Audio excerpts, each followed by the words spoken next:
বিসমিল্লাহির রহমানির রহিম। আসসালামু আলাইকুম সবাইকে ফ্রিল্যান্স বিডির আজকের ভিডিওতে স্বাগত জানাচ্ছি।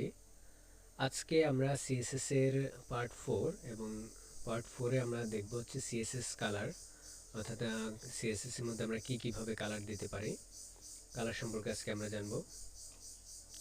তো কালার আমরা সিএসএস এ আসলে কি কালার দিই প্রথমে আমরা সেটা একটু বলে নেই।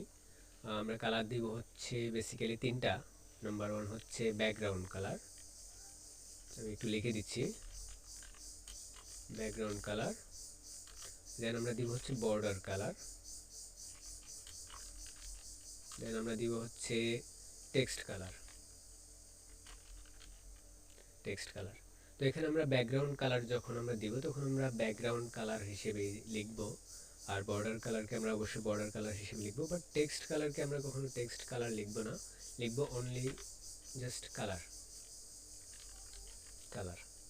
তো আমরা এভাবে লিখে আমরা কালারটা দিলে সেটা আমাদের টেক্সটের উপরে অ্যাপ্লাই হবে। আমি একটু দেখিয়ে দিচ্ছি আপনাদেরকে এর এক্সাম্পলটা। ফর এক্সাম্পল আমি একটি H1 নিচ্ছি, সরি HR না H1 নিচ্ছি। আমরা একটি H1 এর মধ্যে আমি লরেম 4 নিয়ে নিলাম। হ্যাঁ, এখন আমি চাচ্ছি যে আমরা এখানে অনেক কিছু এক্সপ্লেন করবো না যেগুলো আমরা পূর্বে এক্সপ্লেন করেছি। তো প্রথমত আমি এখানে একটি ক্লাস নিব। ক্লাস কি আমি এখানে এক্সপ্লেন করবো না, কারণ ক্লাস দেখতে হলে আপনাকে পূর্ববর্তী ভিডিওটা দেখতে হবে যেখানে আমরা ক্লাস নিয়ে ডিসকাস করেছিলাম।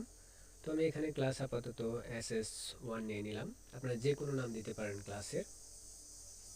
তো আমরা এখানে ক্লাসটি নিয়ে নিলাম এবং এই ক্লাসে আমি চাচ্ছি যে কালার দিতে। তো আমি এখানে আমি এক্সটার্নাল সিএসএস লিখবো এখানে।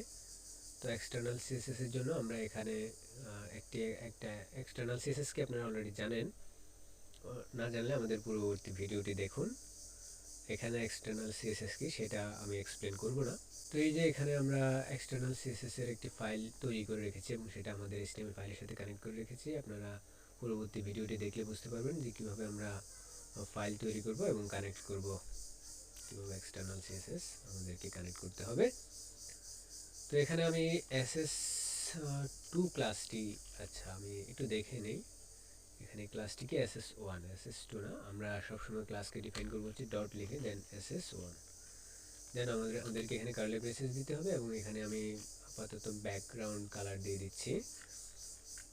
ব্যাকগ্রাউন্ডে আমি কালার দিয়ে দিচ্ছি হচ্ছে ব্ল্যাক। দেন আমি এখানে কালার দিচ্ছি হচ্ছে আমাদের ব্যাকগ্রাউন্ড কালার দিয়েছি। আমাদেরকে এখন একটি বর্ডার নিয়ে নিচ্ছি, বর্ডার 1 পিক্সেল সলিড। আমি একটি রেড কালারের বর্ডার নিয়ে নিচ্ছি। দেন আমাকে নিতে হবে হচ্ছে কালার। আমরা আপনারা জানেন অলরেডি কালার কেন আমরা নেব। কালার নেব হচ্ছে আমরা জাস্ট ফন্টের কালার, ঠিক আছে। তো আমি কালারটি এটাই রেখে দিচ্ছি, আমরা হোয়াইটও নিতে পারবো, নো প্রবলেম। তো এটাকে সেভ করে নিলাম, আমরা বারবার কন্ট্রোল-S চেপে সেভ করলাম এবং আমাদেরকে ইন্ডেক্স ফাইলটিকে এই যে এখানে ইন্ডেক্স ফাইলটিকে রাইট বাটনে ক্লিক করে ওপেন উইথ আমরা ডিফল্ট ব্রাউজার করে নিচ্ছি। আমরা ওপেন উইথ লাইভ সার্ভারও করতে পারবো। তো লাইভ সার্ভার কি সেটাও আমরা ইতিমধ্যে এক্সপ্লেন করেছি, এখানে আর আমরা টিউটোরিয়ালটাকে বড় করতে চাই না।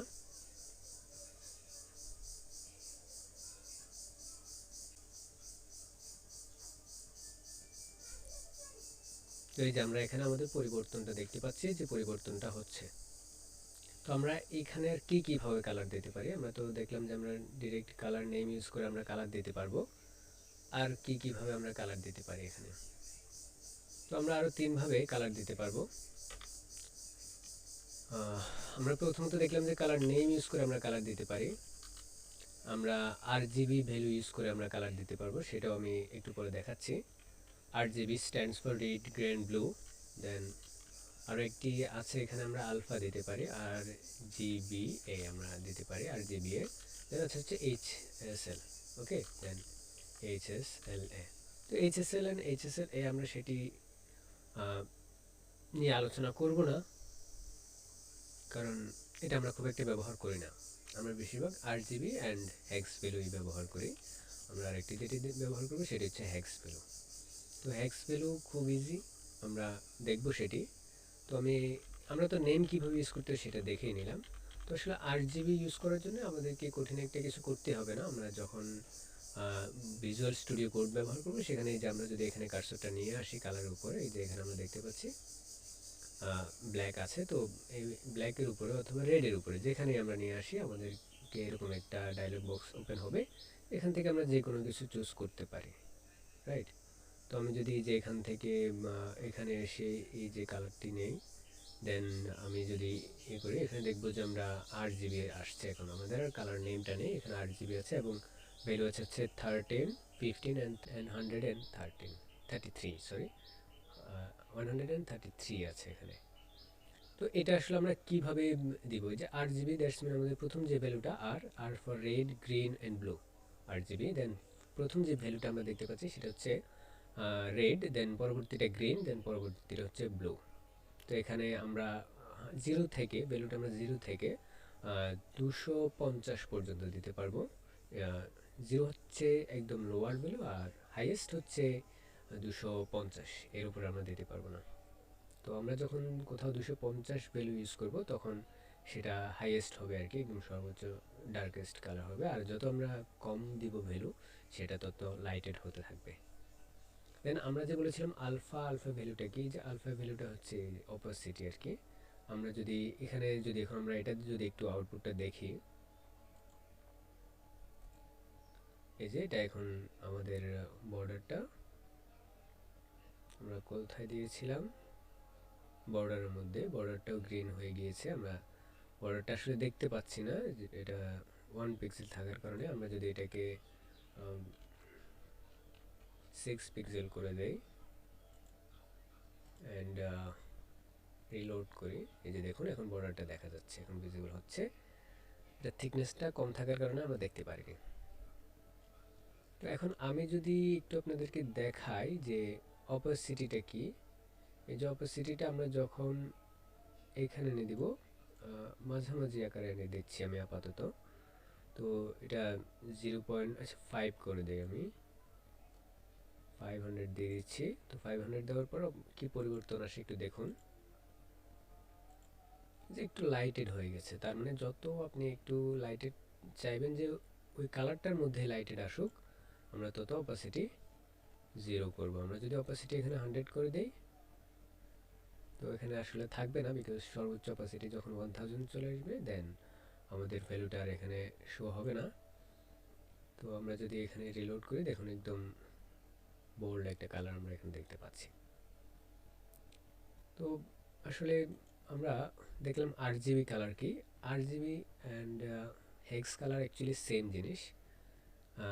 আমরা যদি একটু গুগলে এসে এখানে যদি আমরা সার্চ করি hex colour code,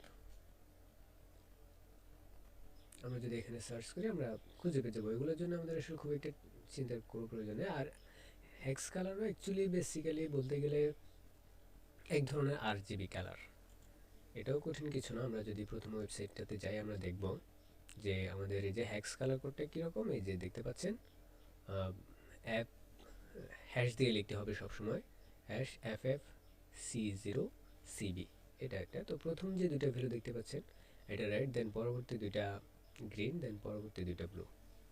that's mean আমরা হেক্স কালার আমরা বেশিরভাগ সময় RGB কালারটা ইউজ করি অথবা কালার নেম ইউজ করি। আর আপনি কালার আসলে আমরা যখন পরবর্তীতে আরও ডিজাইন করব তখন আমরা কালার পিকার দিয়ে যে কোনো কালার চয়েস করে নিতে পারবো, কালার নিয়ে নিতে পারবো, ওটা নিয়ে কোনো প্রবলেম নেই। আমরা ওগুলি পরবর্তীতে দেখব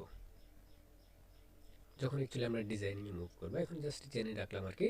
তো HSL stands for huge saturation lightness. তো আমরা ওইটা আলোচনা থেকে যাচ্ছি না, একটু না জানালেও চলবে, কারণ আমরা ওটা খুব একটা ইউজ করি না। আমি আসলে আপনাদেরকে ওখানে এই টিউটোরিয়ালগুলোতে বা আমার ক্লাসে ওই জিনিসগুলোই বেশি শেখাবো যেগুলো আসলে আমাদের কাজে লাগবে। আমি আমার দীর্ঘ 4 বছরের ক্যারিয়ারে আমি কখনো HSL কালারটি ব্যবহার করিনি।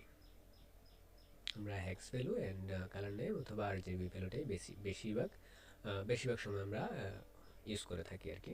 ধন্যবাদ সবাইকে আজকের এই ভিডিওটি দেখার জন্য। আগামী ভিডিও দেখার আমন্ত্রণ জানিয়ে আজকে এখানে বিদায় নিচ্ছি। Signing out.